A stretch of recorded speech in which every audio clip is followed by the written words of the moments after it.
Hi welcome to mini vlog. So ಜಾಸ್ತಿ ದಿನ ಆಗಿತ್ತು ನಮ್ಮ ಮನೆಗೆ ಸ್ವೀಟ್ನ ಮಾಡಿ. ಸೊ ಇವತ್ತು ನಾನು ಸ್ವೀಟ್ನ ಮಾಡ್ತಾ ಇದ್ದೀನಿ ಯೂಟ್ಯೂಬಲ್ಲಿ ನೋಡಿಕೊಂಡು. ಸೆಕೆಂಡ್ ಟೈಮ್ ಟ್ರೈ ಮಾಡ್ತಾ ಇರೋದು. ಇವಾಗ ಟೈಮ್ ಬಂದು 6 o'clock. ಈಗ ಸದ್ಯಕ್ಕೆ ಸಿಂಪಲ್ ಆಗಿ ಏನಾದರೂ ಮಾಡ್ಕೊಳ್ಳೋಣ ಅಂತ ಮಾಡ್ತಾ ಇದ್ದೀನಿ. ಅದೇನೋ ನಂಗೆ ಗೊತ್ತಿಲ್ಲ, ಸ್ವೀಟ್ನ ಮಾತ್ರ ನನ್ನ ಕೈಲಿ ಕಂಟ್ರೋಲ್ ಮಾಡೋದಕ್ಕೆ ಆಗಲ್ಲ. ಅದಕ್ಕೋಸ್ಕರನೇ ಸ್ವೀಟ್ನ ಜಾಸ್ತಿ ತಿನ್ನಬಾರ್ದು ಅಂತ ಎಲ್ಲಿವರೆಗೂ ಮಾಡಿರಲಿಲ್ಲ. ಸೊ ಅದಕ್ಕೆ ಇವತ್ತು ನಾನೇ ಮಾಡ್ತಾ ಇದ್ದೀನಿ. ಏನಿಲ್ಲ, ಸಿಂಪಲ್ ಆಗಿ ಮಾಡೋಣ ಅಂತೇಳಿ ಅವಲಕ್ಕಿ ಪೋಹ ಮಾಡ್ತಾ ಇದ್ದೀನಿ.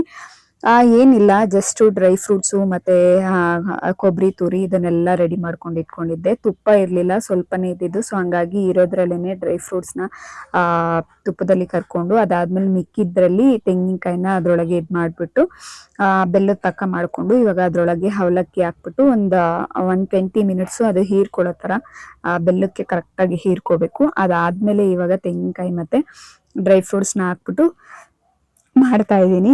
ಸೊ ಹೇಗೆ ಬರುತ್ತೆ ಫೈನಲಿ ಗೊತ್ತಿಲ್ಲ ನನಗೆ, ಆದರೂ ಟೇಸ್ಟ್ ಮಾಡಿದ್ದೆ ಮುಂಚೆನೆ, ಬೆಲ್ಲ ಎಲ್ಲ ಕರೆಕ್ಟಾಗಿತ್ತು. ಸೊ ಇದು ಸೆಕೆಂಡ್ ಟೈಮ್ ಮಾಡ್ತಾ ಇರೋದು.